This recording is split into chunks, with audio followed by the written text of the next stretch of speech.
Hey guys, welcome back to my channel. So today I have a very exciting guest with me, and it is Signe from Use Less. Now, if you guys haven't heard of her, I think you really need to check out the link down below and hop on over to her channel.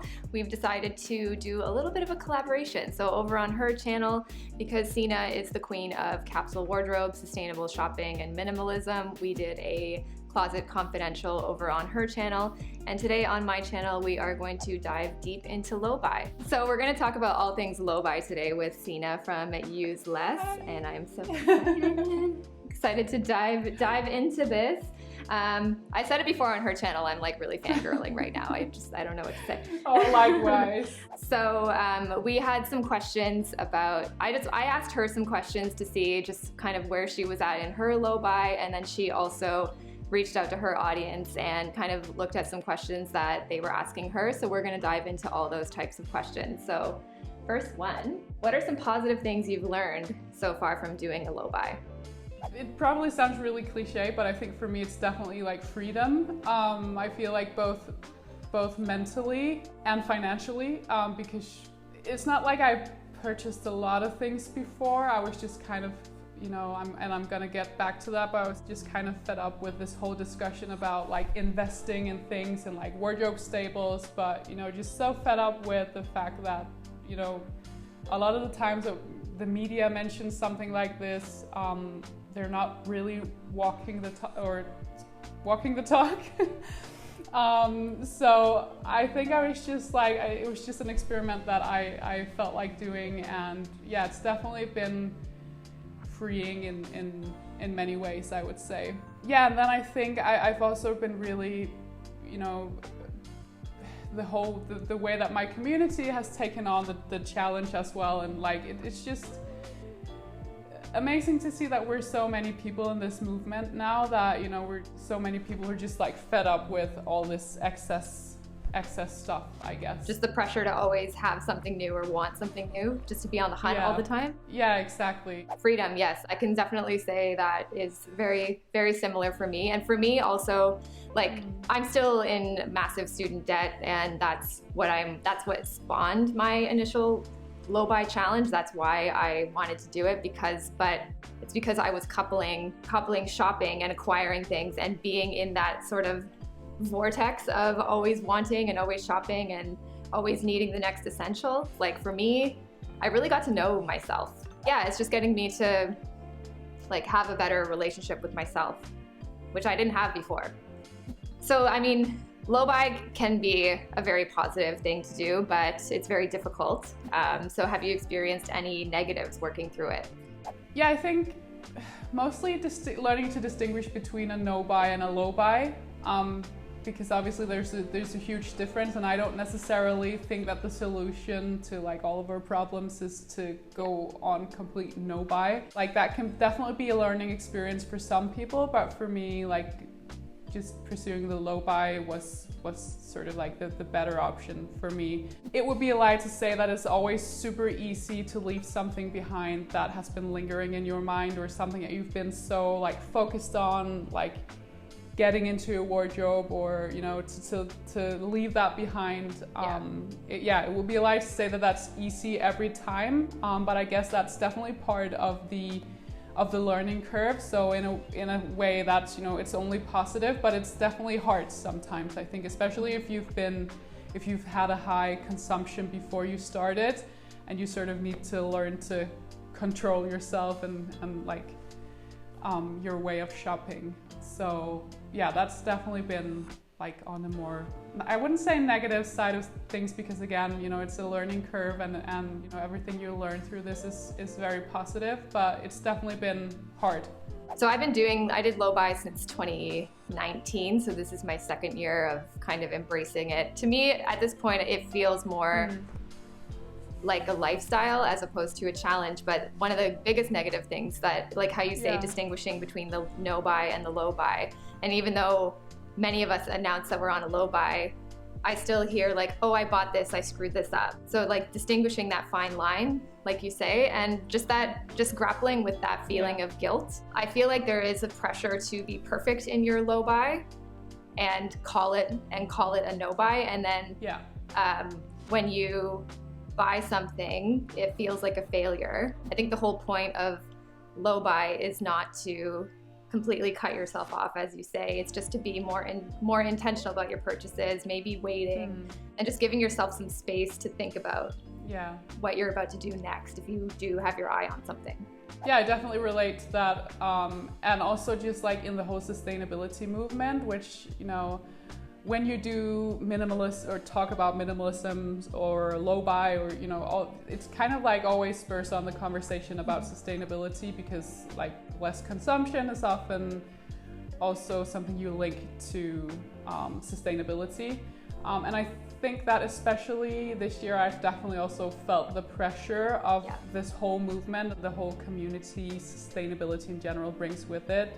You know, that obviously I'm somewhat of a public person, so, you know, I always try to do my absolute best because I know that I have a responsibility as well. But at the same time, I think some people forget that we're just human beings and we make mistakes as well. And so trying to sort of navigate in that whole thing, and like, sometimes feeling the pressure that people expect you to perform perfectly, but there's just no such thing.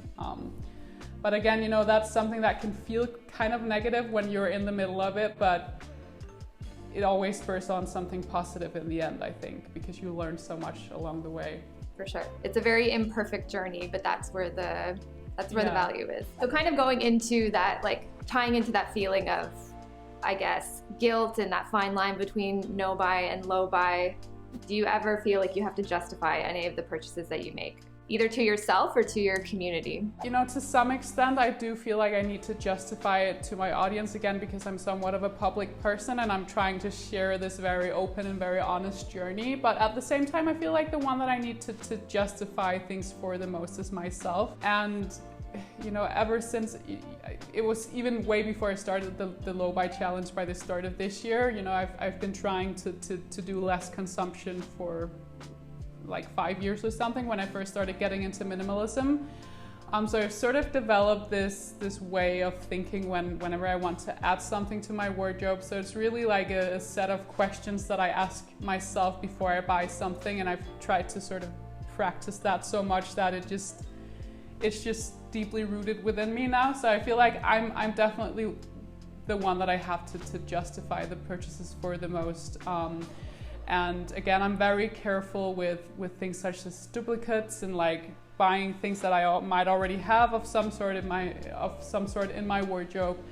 So yeah, I think I'm definitely the number one person that I need to convince whenever I purchase something. For me, I felt like especially at the beginning, I felt like I really had to justify every purchase to myself and to my audience. Like, as you say, I decided to do this on a public platform.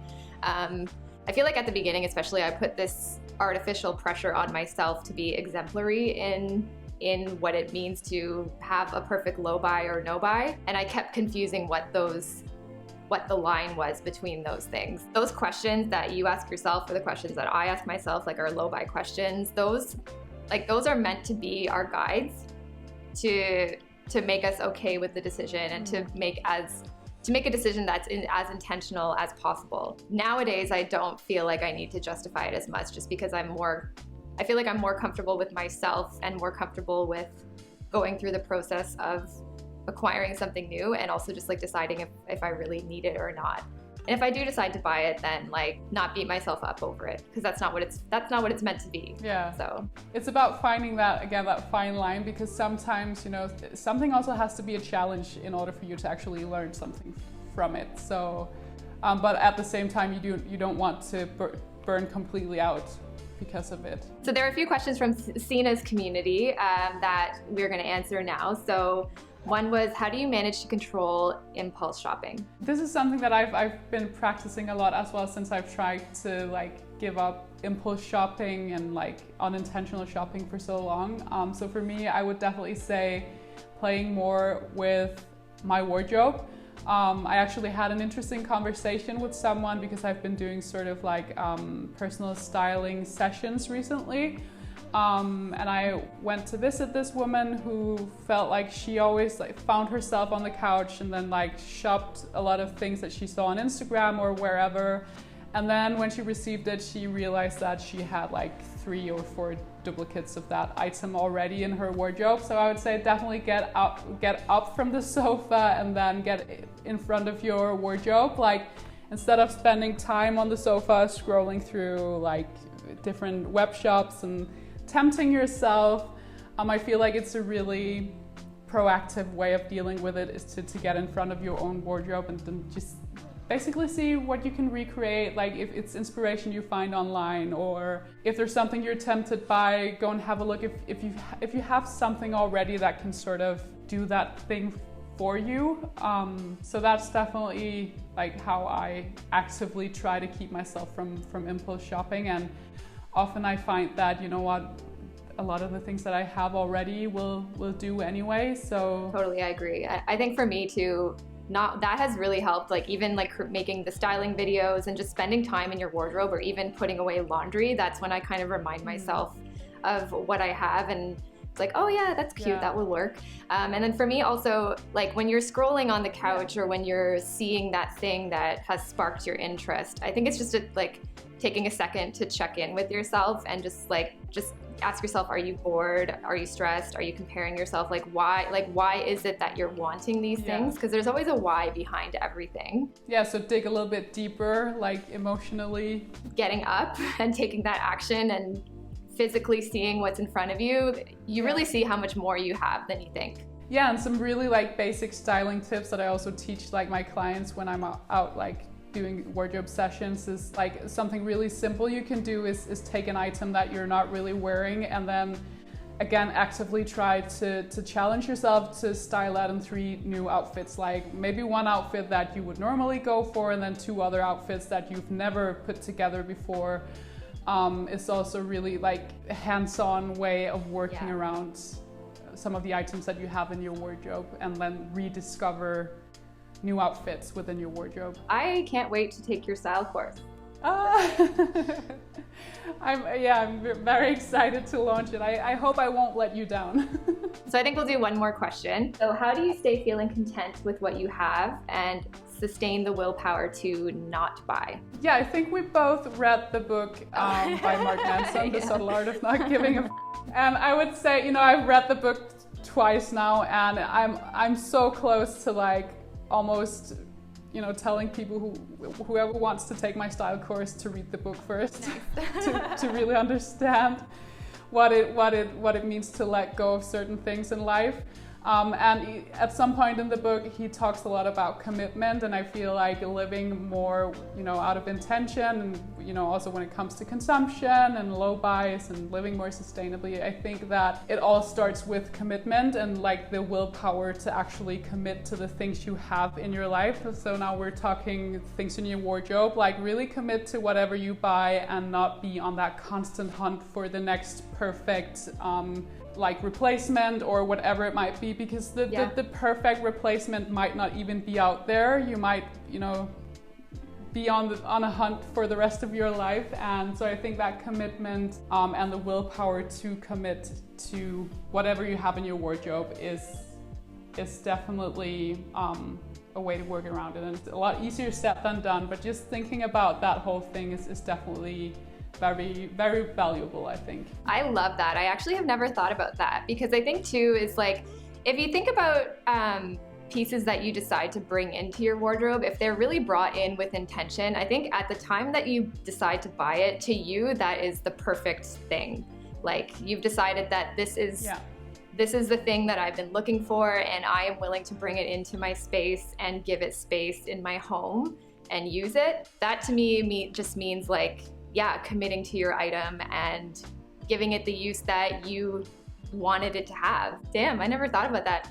I think he mentioned something, you know, the example that he mentioned in the book is, for example, like we have endless choices of where we want to live today. We can live like basically anywhere in the world we want to. And that feeling of like not making the perfect decision or the perfect choice can sort of like linger on within us for a really long time. And I feel like it's the same with like something like you know, your wardrobe and the things that you invest in. So really learning the art of like committing to what you already have, or yeah, like you say, whatever you might purchase in the future, really commit to those things. And I think that he puts it so well as well, you know, that's really where you will find a lot of the freedom that comes with challenging your consumption this way. Yeah, I don't know what I have to add to that. It's like, that's amazing. Just read the book, read the book. If you're interested in reading anything else right now, one book I would really recommend is Essentialism. Have you read that yet?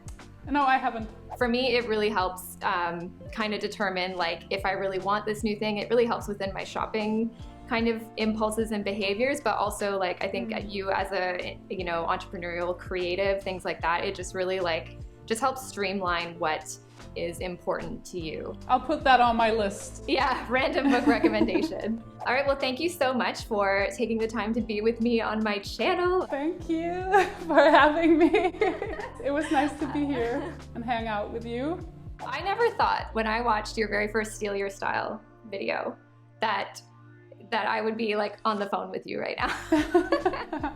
We should do this again sometime. Yeah. Like if people have ideas for any future like topics or collaborations, then yeah, we should totally do that again For sometime. sure. Well, thank you so much again for taking the time to be with me on my channel, to say hi to my audience. So I'll see you sometime soon. Thank you. Okay. Bye. Bye.